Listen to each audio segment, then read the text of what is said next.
کہتے میں نے سنا تھا کہ نافرمان کی روح بہت مشکل سے نکلتی ہے اور جو نیک لوگ ہوتے ہیں ان کی روح آسانی سے نکلتی ہے. تو میں تو جب گیا یورپ میں تو میں نے بہت سے گوروں کو بڑے آرام سے مرتے ہوئے دیکھا اور بہت سے نیک لوگوں کو بڑی مشکل سے مرتے ہوئے دیکھا. تو یہ کیا ہے؟ تو کہہ رہے مجھے تو اسلام کے بارے میں اشکالات شروع ہو گئے. میں نے کہا آپ نے جن سے یہ تقریر سنی ہے نا کہ نیک لوگ کی روح آرام سے نکلتی ہے، بروں کی مشکل سے نکلتی ہے، انہوں نے آدھی بات بتائی ہے، پوری نہیں بتائی. میں نے کہا یہ تو صحابہ کے دور میں نے کہا اگر آپ حدیثیں پڑھ لیتے ایک آیت سے کبھی تھوڑی مسئلہ حل ہوتا ہے. آپ کسی کی ایک بات لے رہے ہیں، دوسرے موقع پہ جو اس نے تشریح کی ہے وہ آپ نہیں لے رہے.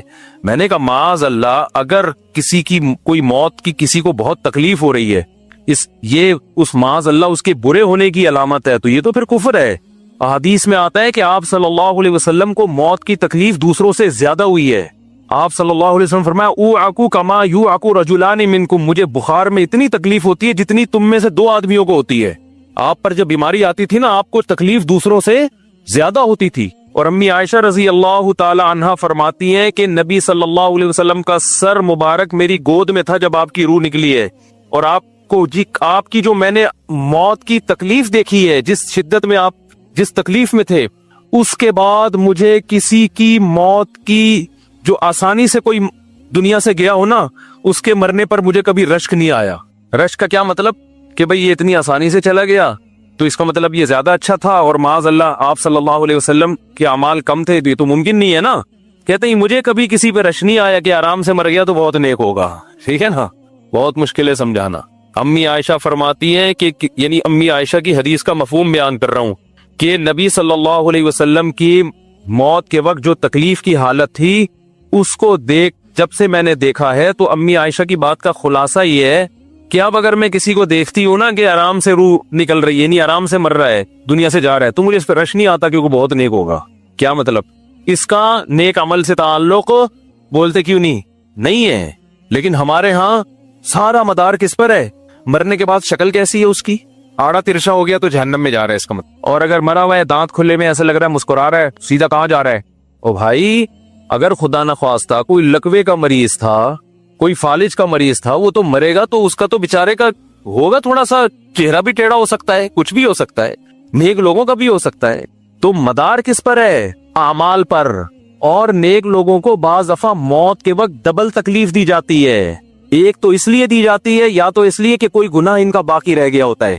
اللہ کیا کہتے ہیں؟ بھائی قبر میں جانے سے پہلے اس کو ہمارے پاس دھلا کے لے کے آؤ، صاف ستھرا ہو کے. اب ہمارے پاس آ رہا ہے تو اب ہم نہیں چاہتے کہ اس کے گناہوں کی گٹری ہو، اس کو پاک صاف کر کے لے. میں نے بڑے بڑے بزرگ دیکھے جن کو آخری وقت میں بہت مصیبت میں گزری ان کی، یعنی زندگی کے آخری ایام، بیٹیوں کی ٹینشن، کسی بیٹی کو طلاق ہو گئی، وہ گھر آ گئی، کوئی اور مسئلہ ہو گیا، تو بڑی ٹینشن میں آخری وقت. لیکن وہ زبان سے کیا کہتے تھے؟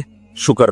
کیا شاید اللہ تعالیٰ ہمارے گناہوں کو معاف کرنا چاہتا. اولاد کی حدیث میں آتا ہے کہ انسان کو اس کی گھر والی کی طرف سے، اس کی اولاد کی طرف سے، اس کے جسم کی طرف سے تکلیفیں پہنچتی رہتی ہیں اور اس کے گناہ معاف ہوتے رہتے ہیں، حتی لقی اللہ طاہرا مطہرا، جب اللہ کے پاس آتا ہے نیٹ کلین، بالکل گناہوں سے پاک صاف ہو گیا. لیکن یہ تکلیف ہوتی جس میں صبر کی توفیق بھی ملتی ہے، کیونکہ اللہ دے رہا ہے نا تکلیف، اور اللہ سزا کے طور پہ نہیں بلکہ کفارے کے طور پہ، تاکہ ہمارے پاس آئے تو صاف ستھرا ہو گئے. تو اس تکلیف میں پھر صبر کی توفیق، اس لیے علماء کہتے ہیں جس تکلیف میں صبر کی توفیق مل رہی ہے سمجھ لو یہ رحمت ہے.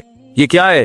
رحمت. یہ اللہ آپ کو بنانا چاہ رہا ہے کچھ. اب لوگ کہتے ہیں یہ والی تکلیف کیوں، وہ والی کیوں نہیں آئی، یہ تو بہت زیادہ ہو گئی. تو بھئی اللہ سے کوئی نہیں لڑ سکتا، وہ جو دے رہا ہے وہ اس پہ صبر کرو. اسی کو کہتے ہیں تقدیر پر رضا.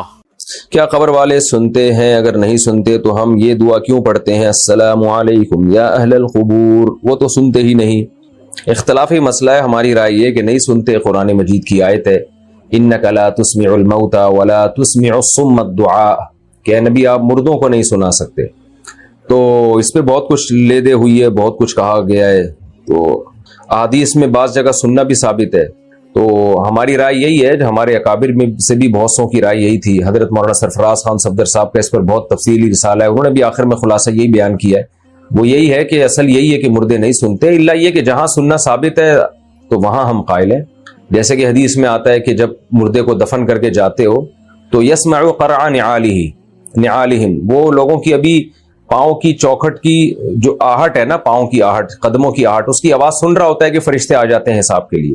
تو وہاں یہ ہے کہ وہ جب آپ دفن کر کے جاتے ہیں تو مردہ بھی سن رہا ہوتا ہے قدموں کی آہٹ.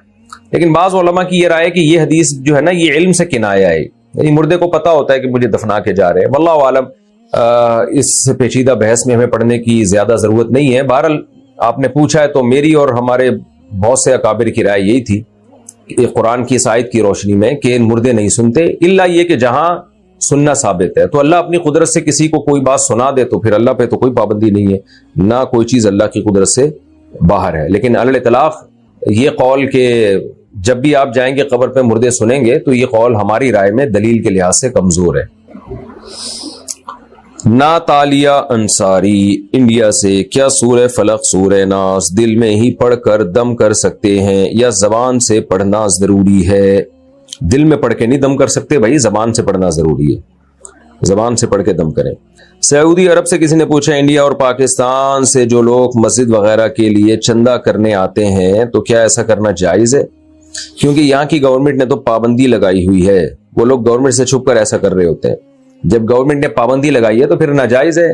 حکومت کے لاء کو فالو کرنا انتظامی چیزوں میں فرض ہے، ایسے پبلکلی چندہ کرنا. اور میں یہ بات بار بار بتا دوں کہ مسجدوں اور مدرسوں کے نام پہ نا فراڈی لوگ بہت گھوم رہے ہیں. جو چندہ کرتے ہیں ان کا نہ کوئی پیچھے مدرسہ ہوتا ہے نہ مسجد ہوتی ہے، اور بعض دفعہ مسجد اور مدرسہ ہوتا ہے لیکن وہ ہوتا ہی چندے کے لیے.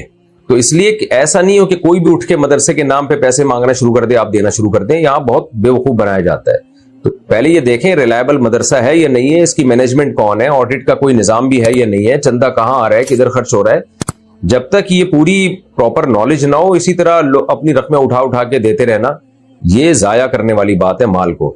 تو یہ ایک باقاعدہ بہت سے لوگ جو ہے نا اس دھندا بنایا ہوا ہے ان چیزوں کو. تو علماء ایسا نہیں کرتے، لیکن علماء کے روپ میں لوگ